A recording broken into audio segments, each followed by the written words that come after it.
ولم يولد ولم يكن له كفوا أحد. ونشهد أن سيدنا وسندنا وحبيبنا وحبيب ربنا وطبيبنا وطبيب أرواحنا محمدا عبد الله ورسوله الذي أرسله بالحق بشيرا ونذيرا وداعيا إلى الله بإذنه وسراجا منيرا.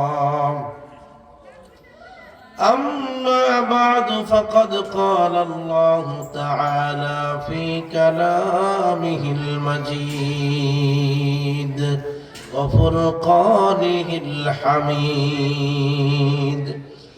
সকলে আমার সাথে আওয়াজ করে পড়ুন আউযু বিল্লাহি মিনাশ শাইতানির রাজীম। বিসমিল্লাহির রহমানির রহিম। قل إن كنتم تحبون الله فاتبعوني يحببكم الله ويغفر لكم ذنوبكم والله غفور رحيم. وقال النبي صلى الله عليه وسلم من أشد أمتي لي حبا ناس يكونون بعدي يود أحدهم لو رآني بأهله وماله. وقال تعالى في شان حبيبه ومحبوبه مخبرا وآمرا إن الله وملائكته يصلون على النبي يا أيها الذين آمنوا صلوا عليه وسلموا تسليما. নামাজের মধ্যে যে দরুদ পড়ি, দরুদটা মহব্বতের সাথে পড়ি। আল্লাহুম্মা সাল্লি আলা মুহাম্মাদ ওয়া আলা আলি মুহাম্মাদ كما صليت على إبراهيم وعلى آل إبراهيم إنك حميد مجيد. اللهم بارك على محمد وعلى آل محمد كما باركت على إبراهيم وعلى آل إبراهيم إنك حميد مجيد. হাজারো ব্যথা বেদনার পরে ফিরে আসনি তুমি আপন ঘরে। দিনের আলো তুমি ছড়িয়ে দিতে চলে গেলে মদিনায় মক্কা ছেড়ে। হে রাসূল তোমাকে ভুলি আমি কেমন করে। হে রাসূল তোমাকে ভুলি আমি কেমন করে। খেয়ে না খেয়ে দিন প্রচারের কাজে নিজেকে দিয়েছো বিলিয়ে। তায়েফের কাফেরেরা চিনল না এই আলো, দুষ্ট ছেলেদের পিছু দিল লেলিয়ে। খেয়ে না খেয়ে দিন প্রচারের কাজে নিজেকে দিয়েছো বিলিয়ে। তায়েফের কাফেরেরা চিনল না এই আলো, দুষ্ট ছেলেদের পিছু দিল লেলিয়ে।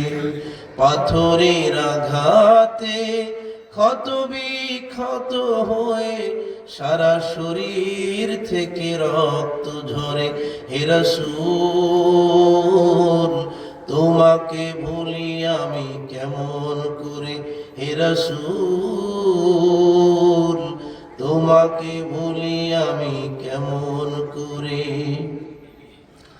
হেরার গুহায় তোমারই ধ্যান, আসমান থেকে নামে আল কোরআন।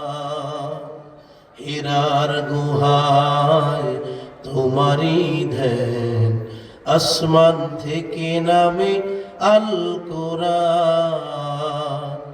ভাঙলো সবার ভুল তোমারই পরে, আসলো কোরআনের ছায়া তলে। খালিদ উমর আলী আবু বকর ইসলামী ঝান্ডা নিল যে তুলে। ভাঙলো সবার ভুল তোমারই পরে, আসলো কোরআনের ছায়া তলে। খালিদ উমর আলী আবু বকর ইসলামী ঝান্ডা নিল যে তুলে। আল আমিন তুমি ছিলে যে সদা, সকল মানুষের তরে।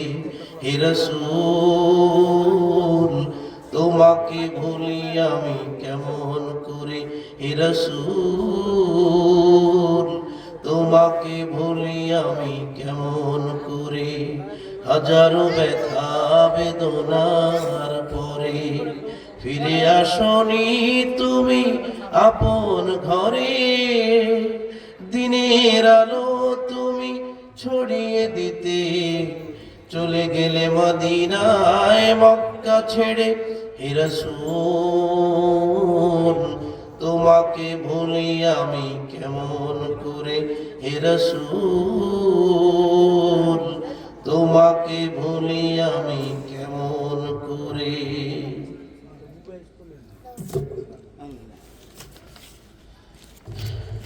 চর শিবপুর আয়েশা সিদ্দিকা মহিলা মাদ্রাসার উদ্যোগে প্রথম বার্ষিক ওয়াজ ও দোয়ার মাহফিল। আজকের এই মাহফিলের সম্মানিত সভাপতি, আমাদের অত্যন্ত মহাব্বতের মানুষ, অত্র এলাকার স্বনামধন্য আলেমে দ্বীন, অত্র এলাকার গৌরব, সারা বাংলার মানুষের কাছে প্রিয়, অত্যন্ত সুমিষ্টভাষী আলোচক, আমার প্রিয় ভাই মুফতি হাবিবুল্লাহ সুলাইমানী সাহেব, সভাপতি চর শিবপুর উলামা ছাত্র ঐক্য পরিষদ। আজকের মাহফিলের সম্মানিত সহসভাপতি বৃন্দ হযরত মাওলানা বাহাউদ্দিন সাহেব মুহতামিম মরিচাকান্দি রহিমাবাদ মাদ্রাসা ও মাওলানা মনির হুসাইন সাহেব মুহতামিম সলিমাবাদ নূরে মদিনা মাদ্রাসা। আল্লাহ তাআলা আজকের সভাপতি এবং সহসভাপতি বৃন্দ যারা আছেন তাদের সবাইকে দীর্ঘ নেক হায়াত দান করুক, সকলে বলুন আমিন। আজকের মাহফিলে আমার পূর্বে আলোচনা করতেছিলেন হাফেজ মাওলানা সালাউদ্দিন সাহেব মুহতামিম বদারদিয়া জামিয়া ইসলামিয়া শামসুল উলুম মাদ্রাসা চাঁদপুর। সুন্দর কথা বলেছেন, আল্লাহ তাআলা তার কণ্ঠে বারাকা দান করুন, সকলে বলুন আমিন। সামনে উপবিষ্ট আছেন মুরব্বিয়ান আইজম, মঞ্চে বসে আছেন জাতির রাহবার উলামায়ে কেরাম, সমবয়স্ক যুবক ভাইয়েরা, পর্দার আড়ালে আলোচনা শ্রবণরতা মা এবং বোনেরা। আজকের এই মুবারক মাহফিলের পক্ষ থেকে সকলকে জানাচ্ছি আন্তরিক শুভেচ্ছা ও অভিনন্দন। শুরুতেই সে মহান রব্বুল আলামিনের দরবারে লাখো কোটি শুকরিয়া আদায় করছি যে মহান রব্বুল আলামিন দুনিয়াবি হাজারো কাজ থেকে ফারেক হয়ে আল্লাহর দুনিয়ায় জান্নাতের বাগানে আসার বসার তৌফিক দান করেছেন। পবিত্র কোরআন এবং হাদিসের আলোকে কিছু কথা বলার এবং শোনার তৌফিক দান করেছেন। এজন্য সে মহান রব্বুল আলামিনের দরবারে তার শেখানো ভাষায় তার প্রশংসা আদায় করছি। সকলে একবার আওয়াজ করে পড়ছি আলহামদুলিল্লাহ। রব্বানা লাকাল হামদ হামদান কাসীরান তাইয়িবান মুবারাকান ফীহি ইয়া রাব্বি লাকাল হামদু কামা ইয়ানবাগি লিজালালি ওয়াজহিকা ওয়া আযীমি সুলতানিক। লাখো কোটি দুরূদ ও সালাম পেশ করছি সর্বকালের সর্বশ্রেষ্ঠ মহামানব, মানবতার মুক্তির দিশারি, মানবতার মহান শিক্ষক, আকায়ে নামদার তাজদারে মদিনা আহমদ মুহাম্মদ মুস্তাফা সাল্লাল্লাহু আলাইহি ওয়াসাল্লামের প্রতি সকলেই একবার আওয়াজ করে পড়ুন সাল্লাল্লাহু আলাইহি ওয়াসাল্লাম। সম্মানিত ভাইয়েরা, মাহফিলের সময় খুব সংক্ষিপ্ত। যতটুকু সময় আমাকে বেঁধে দেওয়া হয়েছে এই সময়ের মধ্যেই আলোচনা শেষ করার চেষ্টা করব ইনশাআল্লাহ। আমি আপনাদের সম্মুখে পবিত্র কোরআনুল কারীমের 3 নম্বর পারা 13 নম্বর পৃষ্ঠা 3-4 নম্বর লাইন সূরাত আলে ইমরানের 31 নম্বর আয়াত তেলাওয়াত করেছি। আল্লাহ সুবহানাহু ওয়া তাআলা চাইলে এর আলোকে রাসূল আকরাম সাল্লাল্লাহু আলাইহি ওয়াসাল্লামের প্রতি কেমন ভালোবাসা, কেমন অনুসরণ হতে হবে এই বিষয়ে কিছু আলোচনা করব। মা তাওফীকি ইল্লা বিল্লাহ আলাইহি তাওয়াক্কালতু ওয়া ইলাইহি উনীব। আল্লাহ সুবহানাহু ওয়া তাআলা আয়াতে কারীমায় বলছেন, কুল, হে নবী আপনি বলে দেন, ইন কুনতুম তুহিব্বুনাল্লাহ, তোমরা যদি আল্লাহকে ভালোবাসো, ফাত্তাবিউনি, তাহলে তোমরা আমার অনুসরণ করো। যদি আওয়াজ দিয়ে বলেন সুবহানাল্লাহ। আল্লাহ শিখাই দিলেন, আল্লাহ বলে দিলেন, হে নবী আপনি বলে দেন পৃথিবীর মানুষদেরকে, তারা যদি আমি আল্লাহকে ভালোবাসতে চায় তাহলে তাদের 1 নাম্বার কর্মসূচি হলো আপনি নবীকে তারা মেনে চলবে। যদি আওয়াজ দিয়ে বলেন সুবহানাল্লাহ। তাহলে কি হবে? আল্লাহ তাআলা আয়াতের শেষের অংশে বলছেন, ফাত্তাবিউনি ইউহিব্বুকুমুল্লাহ। তাইলে দুনিয়ার মানুষদেরকে আপনি জানায় দেন, তারা যদি আপনাকে অনুসরণ করে চলে, আপনাকে ভালোবাসে, তাইলে আমি আল্লাহ আরশে আজিমের রব বলছি ওই বান্দাদেরকে আমি আল্লাহ নিজে ভালোবাসবো। জোরে আওয়াজ দিয়ে বলুন সুবহানাল্লাহ। তাহলে আল্লাহর ভালোবাসা পাওয়ার জন্য 1 নাম্বার কাজ হলো রাসূলুল্লাহ সাল্লাল্লাহু আলাইহি ওয়াসাল্লামের অনুসরণ করতে হবে, অনুকরণ করতে হবে। আল্লাহ তাআলা বলছেন, তাইলে আল্লাহ নিজে আমাদেরকে ভালোবাসবেন। আল্লাহর ভালোবাসা আমাদের দরকার আছে না নাই? কবি নজরুল সুন্দর করে বলেছিলেন। কবি নজরুল কিন্তু শত শত হাজার হাজার ইসলামী সঙ্গীত রসুলের প্রেমে লিখেছিলেন।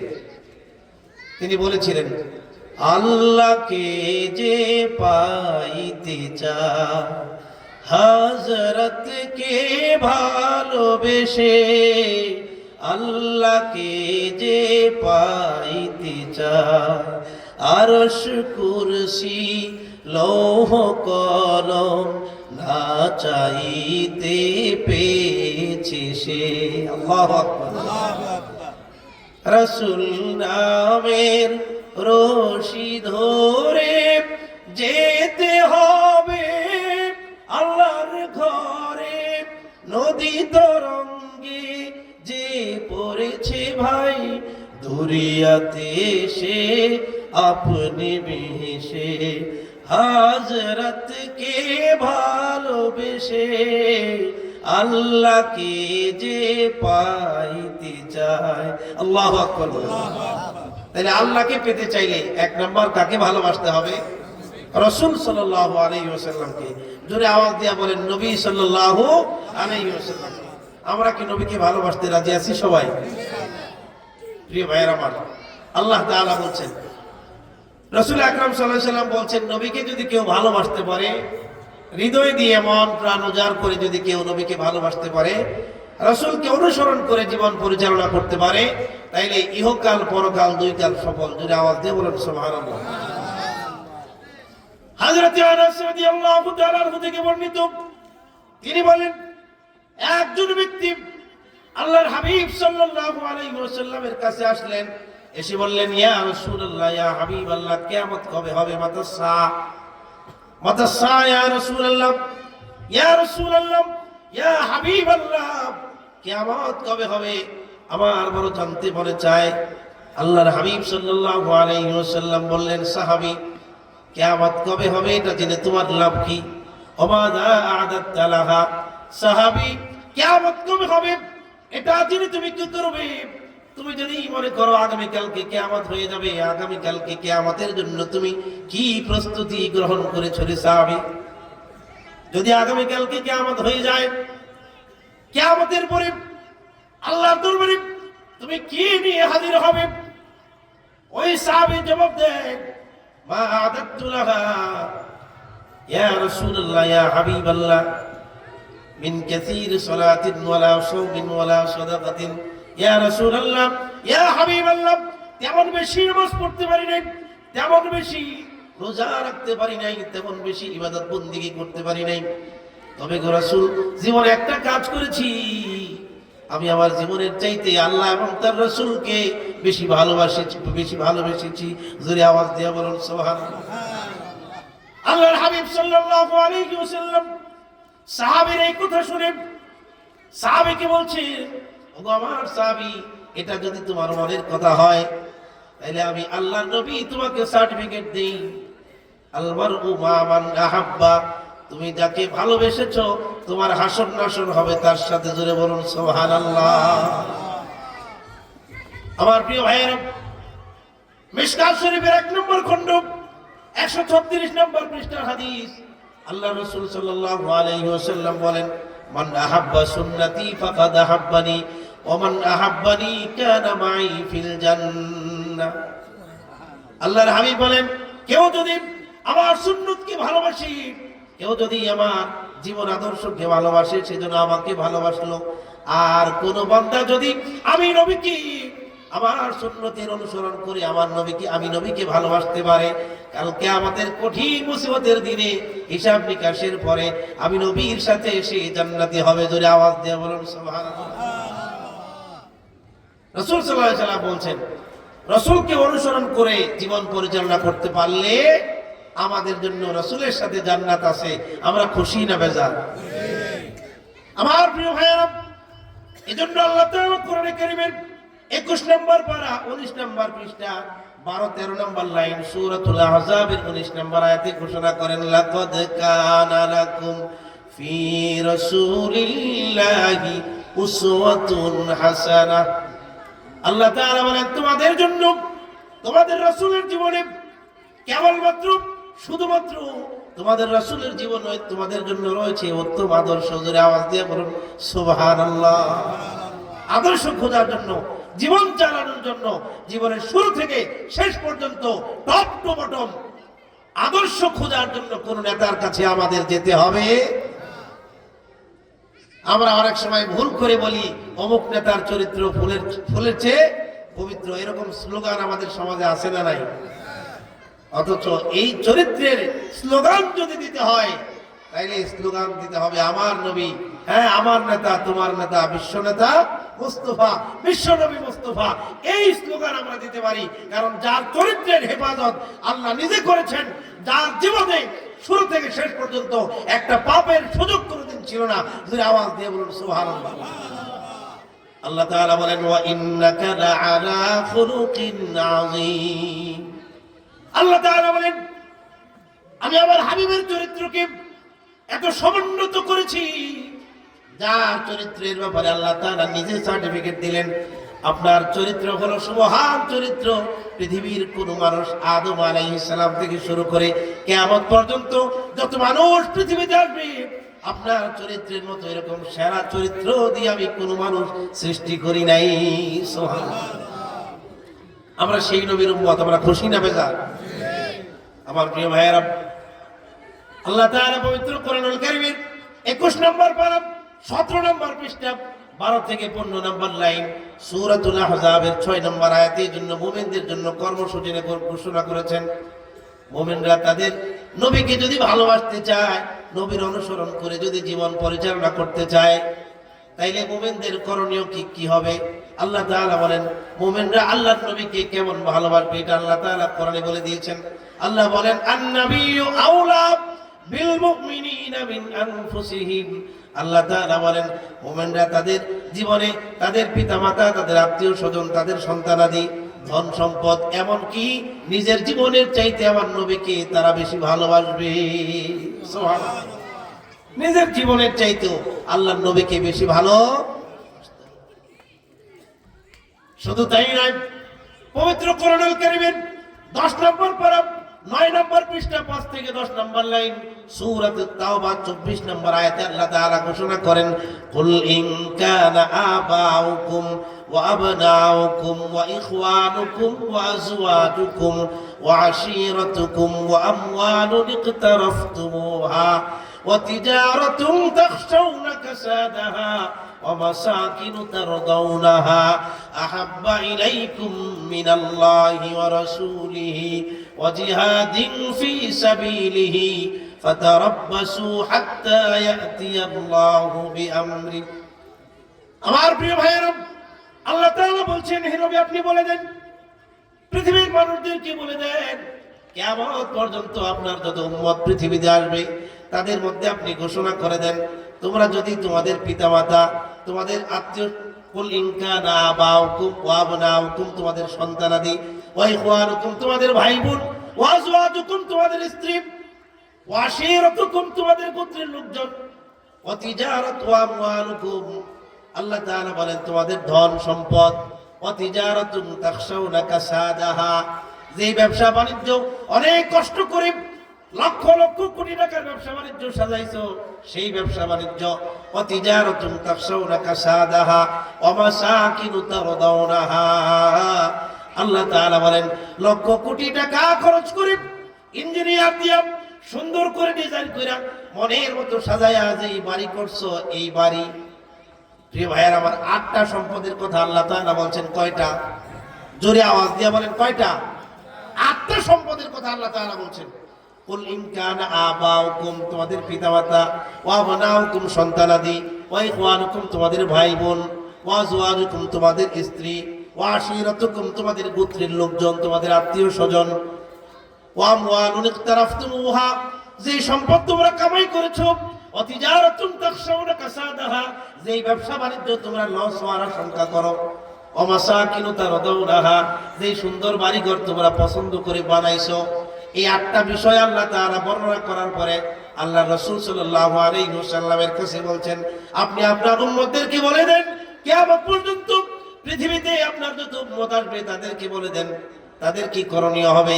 এই 8টা বিষয়ের চাইতে এই 8টা বিষয়কে যদি তারা 3টা বিষয়ের উপরে প্রাধান্য দেয়, 3টা বিষয় কয়টা?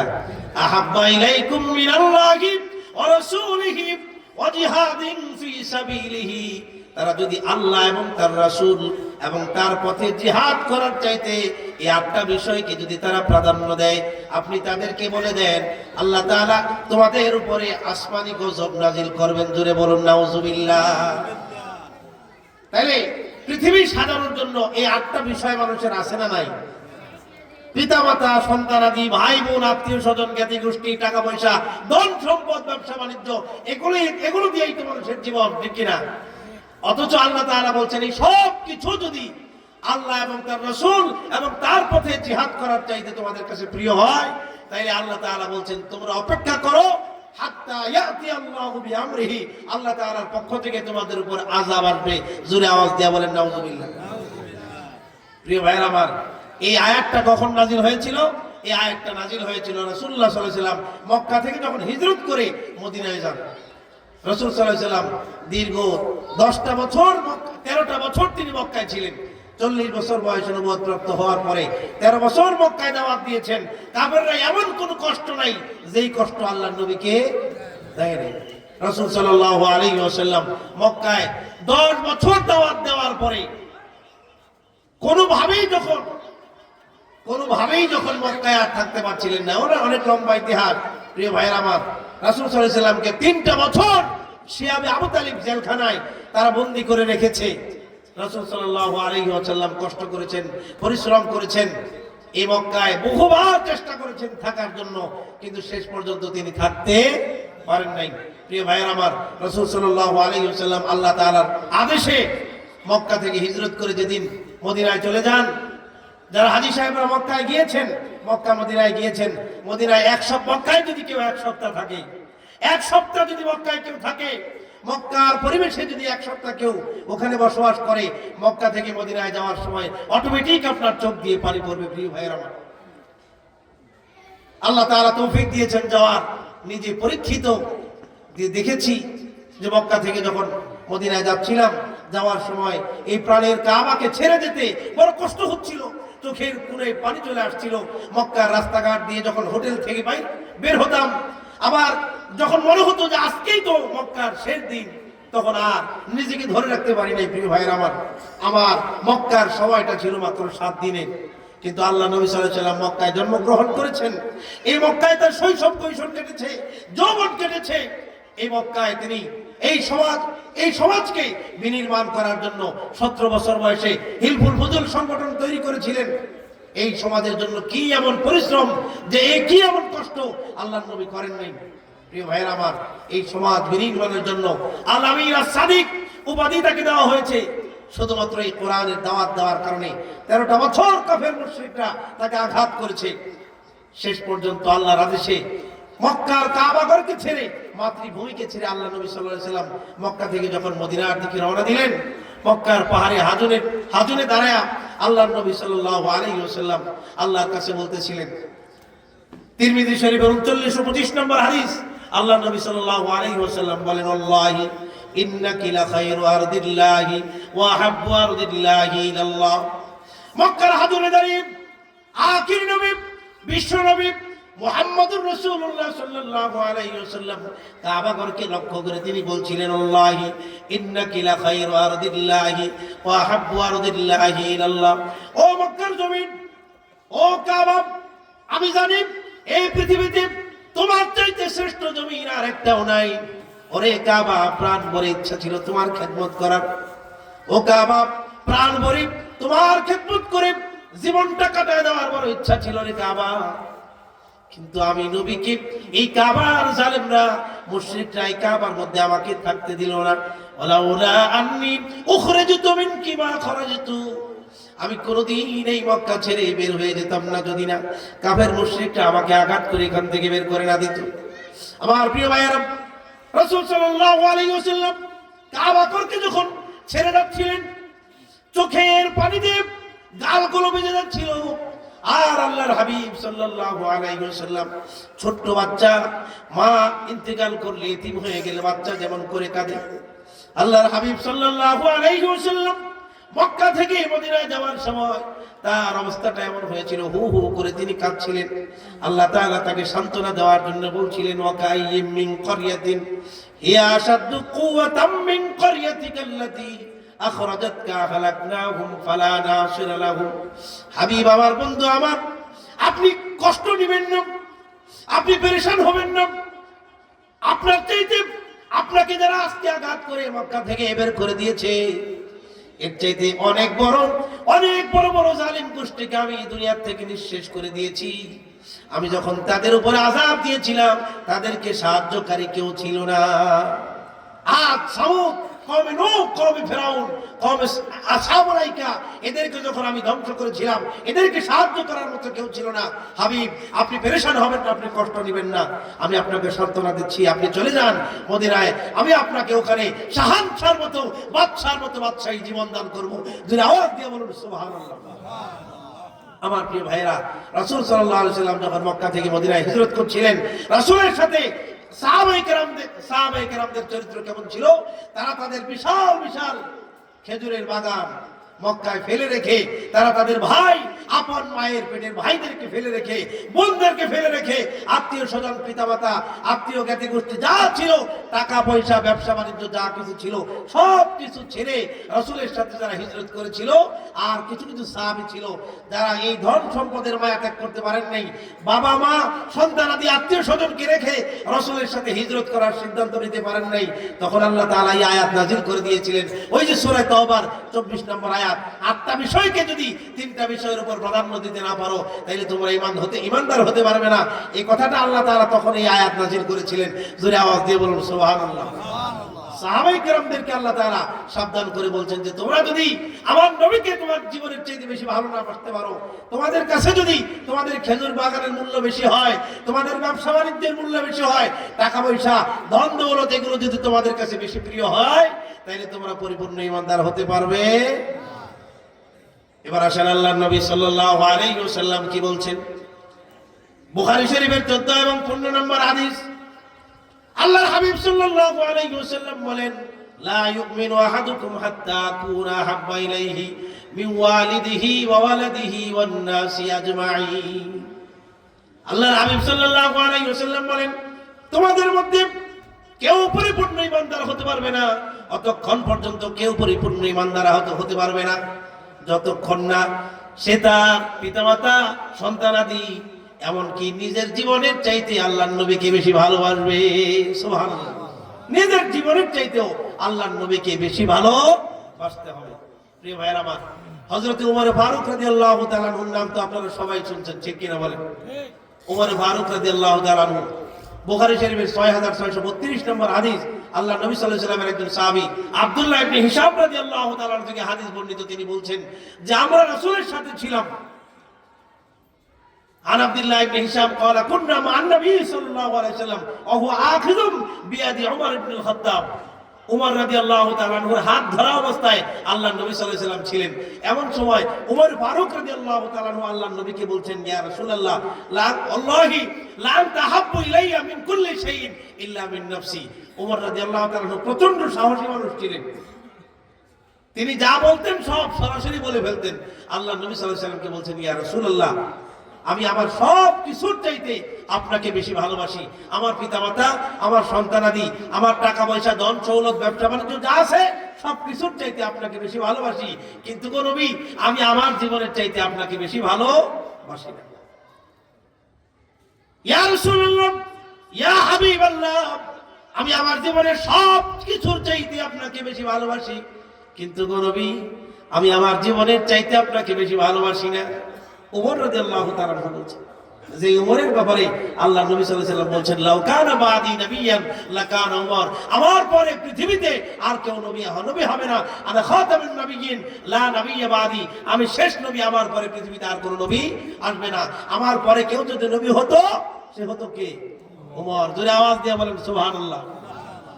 উমরকে এমন সম্মান আল্লাহ তাআলা দান করেছিলেন, উমর রাদিয়াল্লাহু তাআলা আনহু যেইভাবে চেয়েছেন তার চাওয়া অনুযায়ী পবিত্র কোরআনে 21 জায়গায় আল্লাহ তাআলা ওহী নাযিল করেছেন। জোরে বলুন সুবহানাল্লাহ।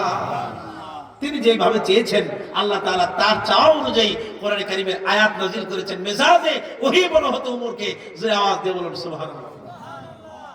শুধু তাই নয়, এই উমরের এত বেশি সম্মান ছিল, এত বেশি মর্যাদা ছিল, আল্লাহর হাবিব সাল্লাল্লাহু আলাইহি ওয়াসাল্লাম উমরকে বলছেন, জানো না রে উমর, তোমার কি মর্যাদা তুমি কি জানো? তুমি যে রাস্তা দিয়ে হাঁটো শয়তান ওই রাস্তা দিয়ে হাঁটে না। সুবহানাল্লাহ। তুমি যে রাস্তা দিয়ে হাঁটো শয়তানও ওই রাস্তা দিয়ে হাঁটে না। সেই উমর বলছে, ইয়া রাসূলুল্লাহ, ইয়া হাবিবাল্লাহ, আমি আমার জীবনের সব কিছুর চাইতে আপনাকে বেশি ভালোবাসি, কিন্তু আমি আমার জীবনের চাইতে আপনাকে বেশি ভালোবাসি।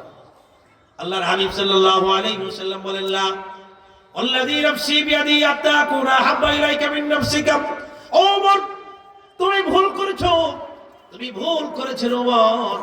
যতক্ষণ না তুমি তোমার নিজের জীবনের চাইতে আমি নবীকে বেশি ভালোবাসবে, অতক্ষণ পর্যন্ত তুমি ওমর পরিপূর্ণ ঈমানদার হতে পারবে না। সুবহানাল্লাহ। উমরকে বলছেন আল্লাহর নবী এই কথা, যে তুমি যতক্ষণ না তোমার জীবনের চাইতে আমি নবীকে বেশি ভালোবাসবে, অতক্ষণ পর্যন্ত তুমি পরিপূর্ণ ঈমানদার হতে পারবে।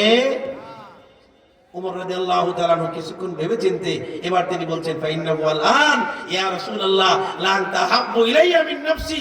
ইয়া রাসূলুল্লাহ, এই এখন আমি সিদ্ধান্ত গ্রহণ করেছি যে আমি আমার জীবনের চাইতে আপনাকে বেশি ভালোবাসি। জোরে আওয়াজ দিয়ে বলুন সুবহানাল্লাহ। আল্লাহ রাসূল সাল্লাল্লাহু আলাইহি ওয়াসাল্লাম বলছেন, উমর, তোমার যদি মনের কথা এটা হয়, তাহলে আমি নবী এই মুহূর্তে সার্টিফিকেট দিচ্ছি যে আল-আন ইয়া উমর, উমর, তুমি এখন পরিপূর্ণ ঈমানদার হয়েছো। জোরে আওয়াজ দিয়ে বলুন সুবহানাল্লাহ। প্রিয় ভাইরা আমার, ঈমানদার যদি হতে হয়, ঈমানদার যদি নিজেকে ঘোষণা করতে হয়, তাহলে আল্লাহ রাসূলের